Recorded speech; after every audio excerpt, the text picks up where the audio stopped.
नमस्कार दोस्तों, आज हम बात करेंगे कि हमारे खाने में, शरीर में फाइबर की इम्पोर्टेंस क्या है। बहुत सा जो हम खाना खाते हैं उसमें फाइबर नहीं होता है। क्या कारण है फाइबर नहीं होता है? जितना भी पॉलिश्ड किया हुआ धान्य है, चाहे वो व्हीट है, चाहे राइस है, मैदा है, जिस भी अनाज को पॉलिश किया जाता है तो उसमें से फाइबर जो है वो निकल जाता है।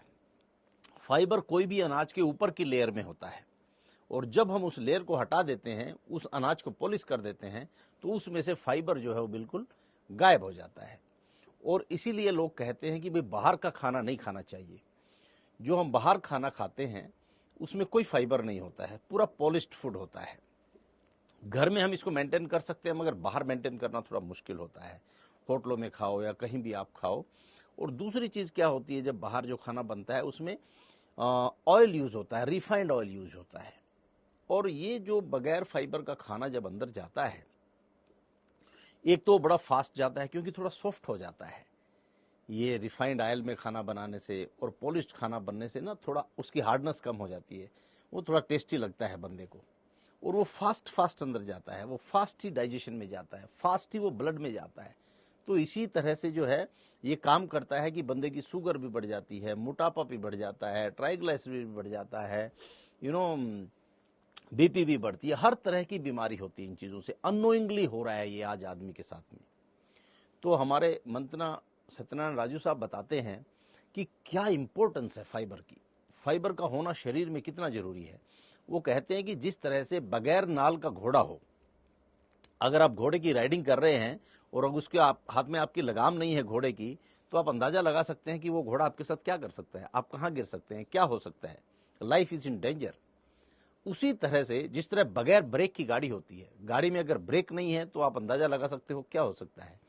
फाइबर को भी उसी तरह बताया गया है कि खाने में फाइबर का होना कितना जरूरी है। शरीर के अंदर फाइबर का क्या रोल है। जब हम लोग फाइबर के साथ जो खाना खाते हैं, अनपोलिश्ड धान्य को हम जब बना के खाते हैं, चाहे वो ज्वारी है, चाहे गेहूं है या राइस है, बगैर पॉलिश्ड किया हुआ खाना, और कच्ची घानी के तेल में बनाओ आप खाने को, रिफाइंड ऑयल में मत बनाओ। या फिर थोड़ा सा गाय का देसी घी आप यूज कर सकते हो। सब्जियां वगैरह जो बनाते हो उसमें आप रिफाइंड ऑयल को मत यूज करो। उस तरह जब आप खाना बनाते हो तो खाना बड़ा ना फाइबर के साथ बड़ा स्लो हो जाता है अंदर, और वो स्लो से ही सारे काम करता है। डाइजेशन भी आराम से होता है, ब्लड के अंदर भी अपनी जो पेंक्रियास होती है वो भी जितने इंसुलिन तैयार करना होता है वो उसके हिसाब से तैयार करती है। आपकी शुगर कंट्रोल रहती है, आपकी बीपी कंट्रोल रहती है, आपका ट्राइग्लिसराइड कंट्रोल रहता है, आपका जो है कोलेस्ट्रॉल कंट्रोल, ट्राइग्लिसराइड कंट्रोल रहता है, कोलेस्ट्रॉल कंट्रोल रहता है। सारी चीज़ें फाइबर जो है वो बिल्कुल एकदम गाड़ी के ब्रेक की तरह और घोड़े की नाल की तरह काम करता है शरीर में। तो इसलिए आप जो भी आप खा रहे हैं उसके अंदर ये ध्यान, फाइबर होता किस में है। अनाज के ऊपर वाली परत पे फाइबर होता है, सब्जियों में फाइबर होता है, फ्रूट्स में फाइबर होता है। ज़्यादातर समय हम क्या करते हैं, ऊपर की लेयर को हर चीज़ को निकाल देते हैं।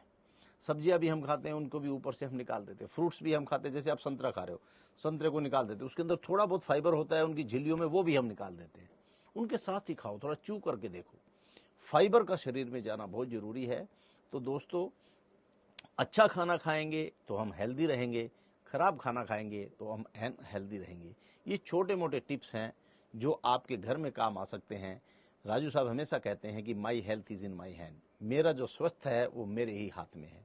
So with this friends, be healthy, be happy and be successful. Thank you so much.